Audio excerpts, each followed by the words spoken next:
ભરૂચ શહેર તેમજ જિલ્લામાં વસતા મહારાષ્ટ્રીયન સમાજ દ્વારા તેમના નવા વર્ષના પ્રારંભરૂપ મહાપર્વ ગુડી પડવાની ઉજવણી શ્રદ્ધા અને ઉત્સાહભેર કરવામાં આવી હતી।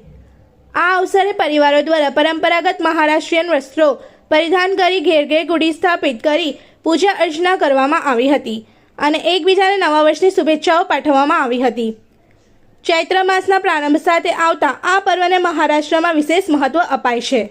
માન્યતા મુજબ ભગવાન શ્રી રામે વાલીનો સંહાર કરીને પ્રાપ્ત કરેલ વિજયના પ્રતીક રૂપે ગુડી સ્થાપિત કરવાની પરંપરા શરૂ થઈ હતી, જે આજ દિન સુધી યથાવત જળવાઈ રહી છે।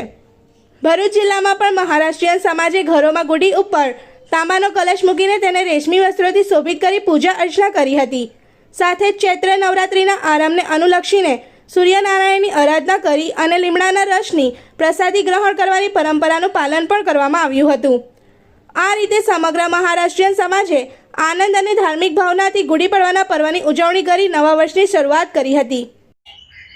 આજ રોજ મરાઠી તથા હિન્દુ ભાઈઓનો નવા વર્ષની શરૂઆત થાય છે।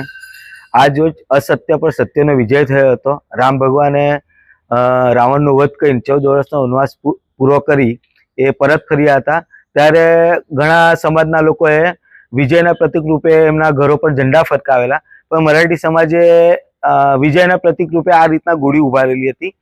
અને આજ રોજ બ્રહ્માજીએ સૃષ્ટિનું નિર્માણ કર્યું હતું, એ હિસાબે પણ આજનો દિવસ ખૂબ મહત્વનો છે। સર્વને नवा वर्ष तथा गुड़ी पड़वानी खूब खूब हार्दिक शुभेच्छा।